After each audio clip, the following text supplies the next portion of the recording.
Esports have taken competitive gaming to the next level. From participating in battling the best of the best in an arena, to various online matchmaking systems and inbuilt ranking ladders, down to just having fun at a LAN party or going against friends. Gaming against each other is still one of the most fun things to do, especially if the game you're playing requires good precision and coordination. But the question is, with Windows 10 being end of life and all that, can you play these games and even compete in them on Linux? How well do they run? Are they even supported? And what are some of the hurdles that you might run into? All of this and more in today's video. This video was made possible by channel members of our community. If you want to participate in selecting new video topics, see what's going on behind the scenes and gain access to various tips and tricks, then please make sure to check out the join button or the link in the video description down below. Playing games competitively against others is still so much fun to do. Sure, single-player games, especially those with great stories, also have their charm, but ultimately, just like with many sports, we strive to be the best at something. And for many, that's gaming. However, while game compatibility on Linux has skyrocketed since Valve released Proton in combination with the incredible efforts of the developers of tools like Wine and related compatibility tools, there is this one part of gaming that seems to struggle. I'm of course speaking of multiplayer games, and especially those with competitive elements. Why? Well, of course because of anti-cheat, and especially the kernel-level ones. The problem with these solutions is that they are designed for the Windows kernel, the core of the operating system, and it is completely different from Linux. But wait, what was all the fuss about that some anti-cheats like BattleEye, Easy Anti-Cheat and some others supposedly started supporting Linux? Why do many just say that all it takes is for the developer or publisher to reach out and enable Linux support? Well, the truth is that yes, if a game uses one of these solutions, then they can enable Linux support. However, this is not kernel-level anti-cheat support as it just runs in user mode. The problem here is of course that the anti-cheat sees less than the kernel-level one, and it's easier to disguise a cheat program as a legit one that is just running in the background. Realistically though, and also if we put on our tinfoil hat, it's not actually that bad. However, many publishers just like to take shortcuts with their anti-cheats. They basically tell you to install a program that has the ability and allowance to literally see anything that you do on your computer. A kernel-level anti-cheat could know what you type on your keyboard. They can read the system's memory and see what you have opened in a web browser. And they of course can detect cheats easier by utilizing a combination of having access to databases that contain known cheats and live monitoring of the system to check for odd behaviors or unusual interactions with the game. So kernel-level anti-cheat can be incredibly powerful when it comes to detecting cheats. However, it can also be incredibly dangerous. If someone manages to hijack that anti-cheat program, either by a foreign entity or even the maintainers themselves, then they could easily gain access to your whole system and even distribute just the anti-cheat program without the game, as it is trusted by Windows. Uh-oh. Anyway, that's that for kernel-level anti-cheats, and realistically speaking, those exploits basically never happen. And playing a game that you want to play is based on trust anyway. In a nutshell, if you want to play a certain game and trust the developers, then just play it.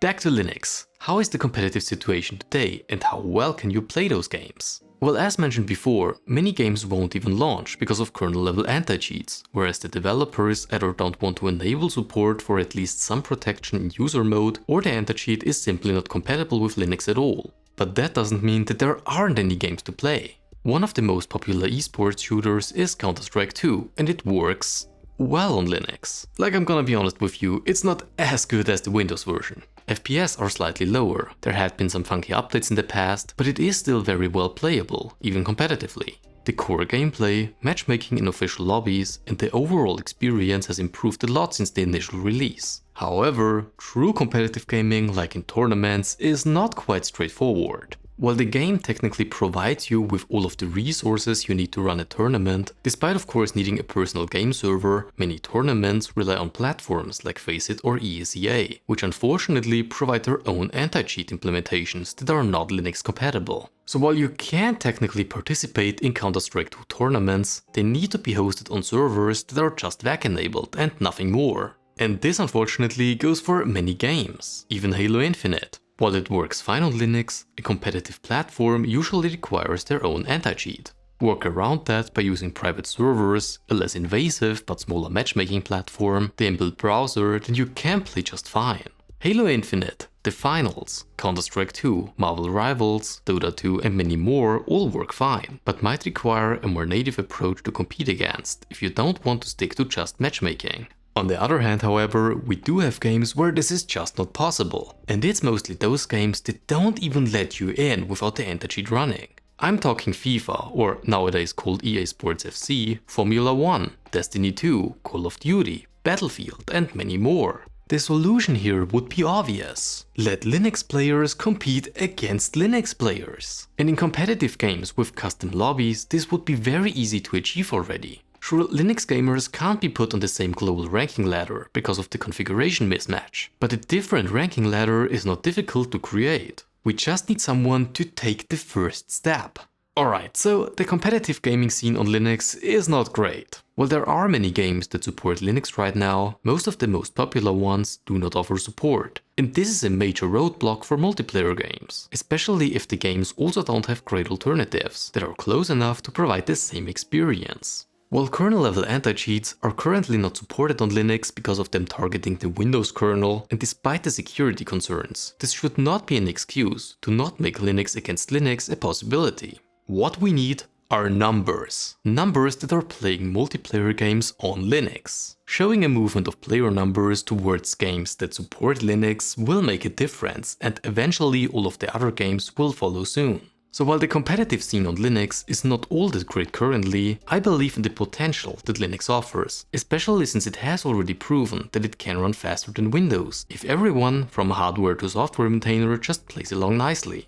And that's where I'll leave it. So what do you think of competitive games on Linux? Do you think that we need kernel-level anti-cheats? Are you against them and think that we should just get custom game browsers again? Please let us know in the comment section down below.